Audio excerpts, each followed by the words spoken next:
오늘은 하나님의 섭리 속에 사는 인생, 하나님의 섭리 속에 사는 인생, 이란 제목으로 말씀을 상고합니다. 제가 어제도 시편 72편으로 이제 솔로몬의 시편이라고 말씀을 드렸고, 그 내용은 이제 메시아에 대한 그 왕적인 통치 원리를 솔로몬이 이제 처음 왕이 돼서 아주 신실한 마음, 또 하나님께 받은 지혜를 가지고 나라를 잘 다스리면서 하나님의 계시를 받았다고 했는데, 이제 오늘 이 127편은 솔로몬 말년, 말하자면 그의 생애가 점점 실패하고 세속화되고 우상까지 섬기는 이런 타락을 하면서 말년에 이르러서야 이제 깨달음을 다시 얻고 하나님 앞에서 고백하는 이러한 내용이라고 이제 제가 어제도 말씀드렸어요. 그래서 결국 이제 솔로몬은 자기가 하나님께 받은 지혜를 자기 주관대로 이제 사용하면서 살다 보니까 세상적으로는 굉장히 유명한 왕이 되고 아주 부유한 왕이 되고 뭐 굉장히 국토도 넓히고, 하여간 솔로몬은 세상적으로는 성공한 사람이에요. 그래서 지금까지도 뭐 솔로몬의 지혜를 인류가 다 그렇게 높이고 칭찬합니다. 그러나 영적으로는 오히려 하나님의 것을 도용한 그 아브라함과 다윗의 그 믿음의 혈통을 깨뜨린 가장 치명적인 인물이에요. 그래서 그 다윗의 왕족이 치명타를 입어가지고 솔로몬이 죽고 나니까 나라가 두 쪽 났잖아요. 겨우 두 지파만 그 나라를 명맥을 유지하고 10지파는 떨어져 나갔어요. 그리고 솔로몬이 박해했던 그 신하가 돌아와가지고 10지파를 떼어서 북이스라엘에 세웠거든요. 그러니까 솔로몬의 이 책임이 얼마나 큰지 몰라요. 우리도 마찬가지로 하나님 잘 믿을 때 받은 그 복을 이제 자기 마음대로 주장하고 그 복을 사용하려고 하면 오히려 절단나는 거예요. 안 받은만 못한 말년이 아주 더러운 그 부정한 인생이 되고 마는 것입니다. 그래서 솔로몬이 그나마 깨닫고 이렇게 고백한 거 우리는 잘 새겨들어야 돼요. 이 말씀이 전도서에 이렇게 맥이 닿아 있는 같은 주제를 가지고 있다 그 말이에요. 이 사람이 주권을 가지고 살면 안 된다. 하나님의 섭리의 그 주권을 우리가 깨닫고 순종하고 살아야 된다 그 말이에요. 그리고 이제 이 솔로몬과 그 이스라엘은 믿는 사람들이기 때문에, 특별히 온 세계 사람들도 다 하나님 섭리하시지만 특별히 이들은 하나님 사랑을 받고 있는 사람들이에요, 선민으로서. 그래서 이제 그 사랑의 섭리를 잘 깨닫고 그 섭리 안에 겸손히 순종하고 살아야 된다 그 말이에요. 그것이 바로 오늘 우리 그리스도인들에게 주시는 아주 정확한 메시지임을 깨달으시기 바랍니다. 첫째, 1절에 보면 하나님이 보호하시는 사랑의 섭리, 이걸 깨닫고 살아야 된다는 거예요. 사랑의 섭리, 그것 때문에 우리가 보호받고 사는데 마치 자기가 자기를 스스로 지키는 것처럼 이렇게 사람들이 살고 있어요. 그래서 여기 1절에 그랬잖아요. 여호와께서 집을 세우지 아니하시면 세우는 자의 수고가 헛되며 그랬어요. 우선 사람들은 자기 집이 제일 중요해. 내 가족, 내 집, 이것이 첫째예요. 그렇잖아요? 다 뭐 마음에 그냥 큰 비중을 차지하고 사는 것이 자기 집, 이것을 아주 귀중하게 여긴다고. 내 가족이 살 집, 또 내 가족이 어떻게 하면 더 좀 더 잘 살까, 이런 거에 이제 관심이 집중되어 있어요. 그런데 문제는 자기의 주관대로 한다고 되는 게 아니다. 여호와께서 그 집을 세워주시지 않는다면 아무리 그 사람이 자기 집을 세우려고 노력하는 거 다 허사가 되는 것이다. 그럼 결국 이 정도라도 이루은 것이 내 덕이 아니라 이 정도도 하나님의 덕이다, 그 말이에요. 깨달으시 바랍니다. 근데 다 자기 덕으로 돌려요. 내가 이만큼 내가 노력해서 우리 집을 이만큼 세워놨다. 하나님이 다 세워주신 건데 그만큼이라도 그것마저도 인정 안 하고 다 자기 영광으로 돌리려고 그래요. 우리의 가정을 하나님이 보호해 주시지 않으면 우리가 우리 가정 지키지 못한다는 거예요. 기적같이 사는 거예요. 우리는 사람의 뜻대로만 해가지고는 벌써 절단났어요. 또 여기 여호와께서 성을 지키지 아니하시면 파수꾼에 깨어 있으면 헛되도다 그랬어요. 공동체도 마찬가지예요. 우리 교회 공동체나 나라 공동체나 모든 이 세상 공동체가 사람이 뭐 똑똑하고 잘 지켜서 이렇게 되는 것이 아니다, 그 말이에요. 바로 이 나라나 민족이나 모든 세상의 이 공동체들이 사람의 힘으로 지켜서 이만큼 온 게 아니다. 그 다 사람이 한 것이라면 헛됐다, 헛되고 말았을 것이다, 그 말이에요.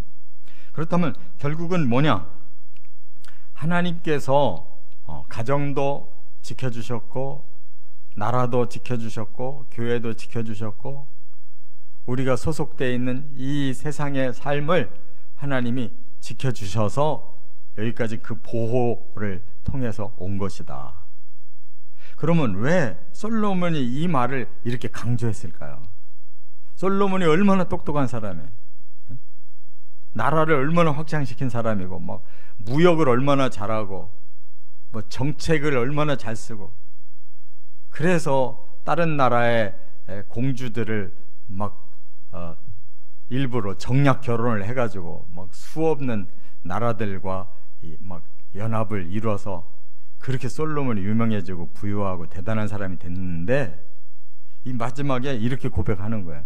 다 그런 거 다 헛되다. 하나님이 그래도 보호해 주셔서 이만큼 내 집안도 내 나라도 이렇게 온 거다, 그 얘기예요.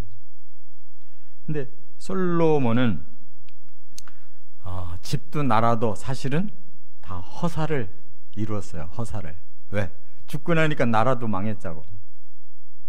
솔로몬의 자식도 르호보암이라는 자식한테 왕위를 물려줬더니 반쪽 만들어 놨잖아요.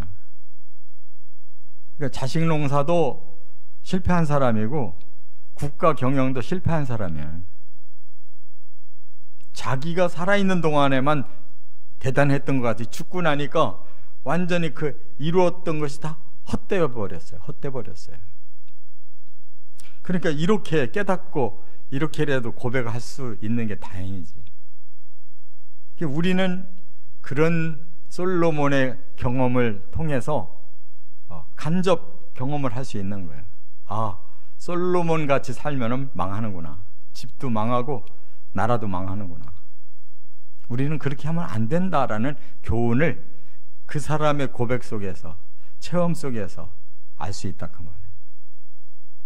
말이에요. 우리는 정말 우리 자아를 참 내려놓질 못해요.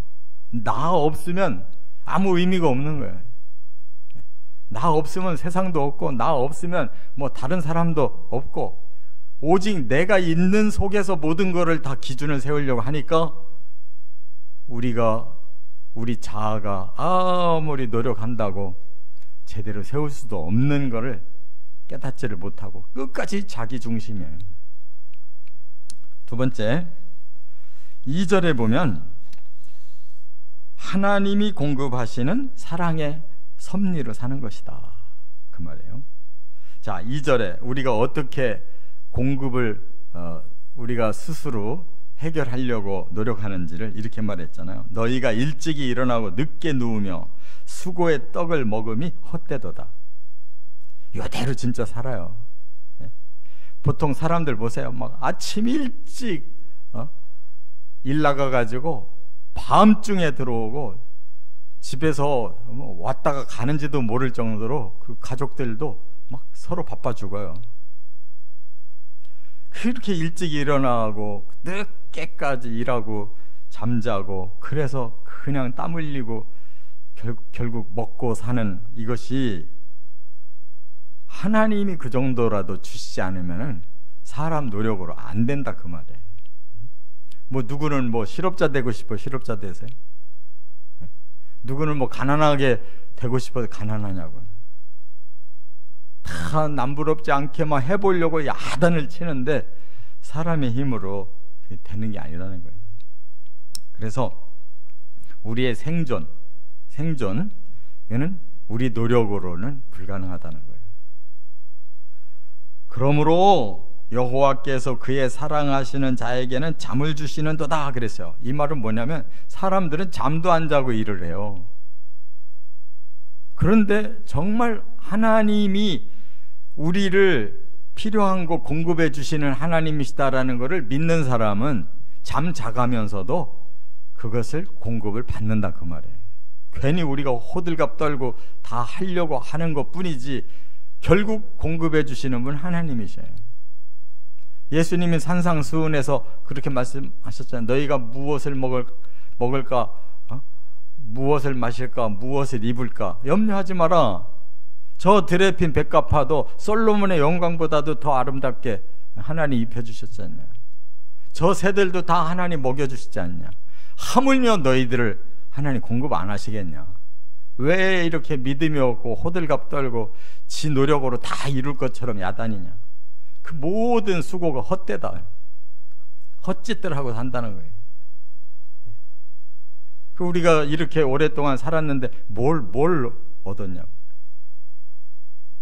막 남달리 막 열심히 살았다고 하는데 뭘 도대체 이뤘냐고. 그러니까 중요한 것은 하나님이 필요를 공급하신다는 거예요. 기본적인 필요를 공급해 주셔요. 그러니까 지나친 욕망의 그 필요는 소용없는 거예요. 노력한다고 얻는 게 아니에요. 그러니까 우리가 괜히 헛 욕심을 가지고 그렇게 많은 거를 가져야 된다고 생각하고 너무 지나치게 사는 거예요. 살아놓고 뒤안길을 돌아보면은 헛짓했구나. 뭘 이뤘네요 도대체. 이렇게 솔로몬이 깨달았다는 거예요.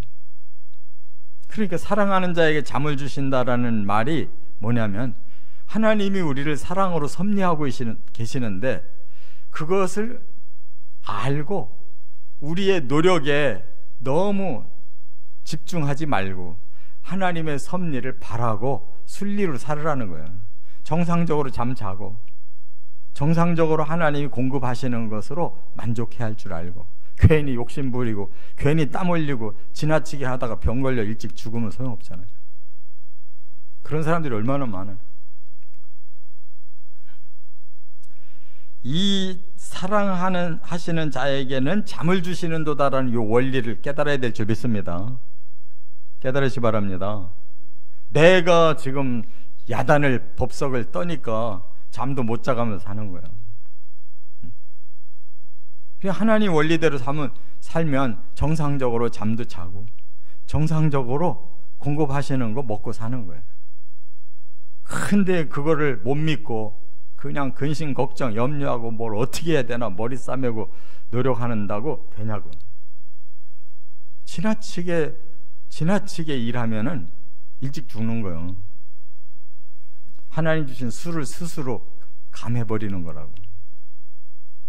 병 안 걸리고 건강하게 살 것도 스스로 병 걸리는 거예요. 그래놓고 나중에 원망한다고 하나님 앞에. 내가 이렇게 열심히 살았는데 하나님 왜 병을 주십니까? 하나님이 건강을 주셨는데 지가 건강을 해쳐놓고 어떡하라는 거예요. 이것은 솔로몬의 이 경험이에요. 자기가 그렇게 많은 업적을 쌓아놨다고 했는데 뭐가 남았냐고. 말년의 후회 막심, 후회만 남은 거예요. 솔로몬은. 전도서를 솔로몬이 지은 전도서를 보시라고. 1장 1절부터 헛되고 헛되며 헛되고 헛되니 모든 것이 헛되도다.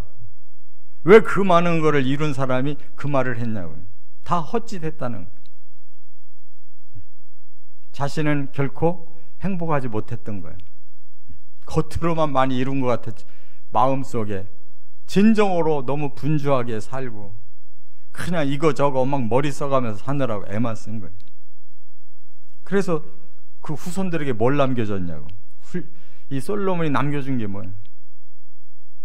나라도 반쪽 나고 집안도 깨지고 결국 망하는 역사를 남겨주고 아무것도 남겨준 게 없어요. 솔직히 솔로몬은 이렇게 인생을 행복하지 못하게 끝장내면 안 된다. 우리 욕심 때문에. 세 번째 3절부터 5절 하나님이 복을 주시는 사랑의 섭리를 깨닫고 살아야 된다는 거예요. 여기 3절에 그랬어요. 보라 자식들은 여호와의 기업이요 태의 열매는 그의 상급이로다 그랬는데 기업이라는 말이 뭐냐면요 하나님이 주시는 재산이라는 뜻이에요. 또 태의 열매가 그의 상급이다 하는 것은 하나님이 주신 그 자식은 상을 주시는 것이다 이렇게 말씀했어요. 그러면 이 자손은 대단한 선물이라는 뜻이에요. 선물. 그렇잖아요. 우리가 얼마나 내 재산을 갖고 싶어하고 얼마나 상 받고 싶어요. 막 사람들 앞에 막 자랑하고 싶잖아요. 근데 지 욕심으로 그렇게 얻은 거 그 하나도 재산 아니고 상이 아니다 그 말이에요. 이게 순리에 의해서 살았을 때 하나님이 우리도 모르게 주신 자식이 나중에 진짜 이런 복덩어리가 돼야지 우리가 애들을 훈육하고 애들을 세뇌시켜서 너는 뭐가 되라 했다고 그게 되는 게 아니라고. 참 사람은요 아무리 어려도 지 주권대로 살아. 내가 나서 길렀다고 내 자식이 부모 말을 듣냐? 안 들어요. 다 지들 자기 주권대로 살으려고 그래. 그래서 우리가 처음부터 욕심을 부려서 자식을 너무 우리 방향으로 끌고 가려고 하면 오히려 재산이 아니라 우리 것을 탕진하는 거예요. 선물이 아니라 그냥 악업이 남는 거예요. 자식 잘못 두면. 순리대로 우리는 하나님의 그 원리대로만 우리가 양육자로서 양육해 줄 뿐이에요. 4절에 보니까 젊은 자의 자식은 장사의 수중에 화살 같도다 이 말을 했는데 말하자면 정상적으로 우리가 젊어서 결혼해서 낳은 그리고 하나님이 정상적으로 주신 그 자식은 그 가정에 더 힘이 되어지는 그 가정에 귀한 그런 힘이 되어주는 자식이 된다는 거예요. 그게 복이고 울타리다 그 말이에요. 자식이. 또 5절에는 이것이 그의 화살통에 가득한 자는 복되도다 그랬는데 화살통에 가득하다 그러면 뭘 말하냐면 화살통에 화살 하나만 해도 좋은 화살이 들어있다면 대단한데 그 좋은 화살들이 여러 개다 그러면 더 대단하지 않냐. 그러니까 하나님께서 그 가문을 사랑하셔서 이렇게 자식을 준다면 그거는 대단한 복이에요. 사람이 그거 만들어낼 수가 없다는 거예요. 그들이 성문에서 그들의 원수와 담판할 때에 수치를 당하지 아니하리로다 그랬는데 자식이 아주 똑똑하고 든든한 자식이 많으면 부모에게 영광이다 그 말이죠. 수치가 아니라 영광이다. 그런데 이것이 사람의 도모로 불가능하다는, 특별히 사람은 사람의 힘으로 못 만져요. 못 만들어요. 그래서 결론은 뭐예요? 솔로몬은 나는 자식 농사 실패했다. 그러니 하나님께 모든 것을 맡기고 하나님의 선물이고 하나님의 재산이 되도록 하나님께 의뢰할 뿐이다. 내가 이러쿵 저러쿵 그 아들 그 1000명의 아내를 두고 자식 얼마나 많이 낳겠어요. 거기서 고르고 뽑아서 르호보암 아들한테 왕위를 물려줬는데 그 아들이 반쪽 냈잖아요. 그 자식 솔로몬이 하나님 뜻대로 낳은 자식들 아니잖아요. 하나님이 1000명의 여자를 거느리고 자식 낳으라고 했겠냐고. 그러니까 벌써 사람의 이 도모가 오히려 큰 죄악이었기 때문에 그게 기업이 된 게 아니고 쫄딱 망하고 상급이 된 게 아니고 실패를 해버렸다. 그 자식들도 전부 다 지리멸렬했어요. 다윗도 마찬가지예요. 다윗도 적어도 10명 이상의 아내가 있었어요. 거기서 하나씩만 낳아도 몇 명이냐고. 거기다 첩도 있었고. 그 자식들이 막 서로 싸우고, 같은 배가 다른 자식이니까 막 강간도 일어나고 죽이고 쿠데타도 하고 왕권도 지가 차지하겠다고 쿠데타하고 별짓들이 다 일어났잖아요. 사람의 도모는 이건 자식이 이렇게 원수되지 이게 상급되질 않는다는 거예요.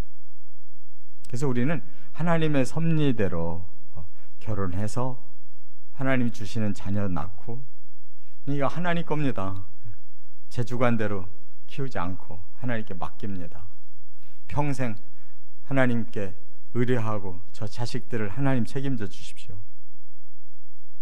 이렇게 우리 마음 비우고 하나님의 사랑의 섭리를 믿고 맡겨야 되는 거예요.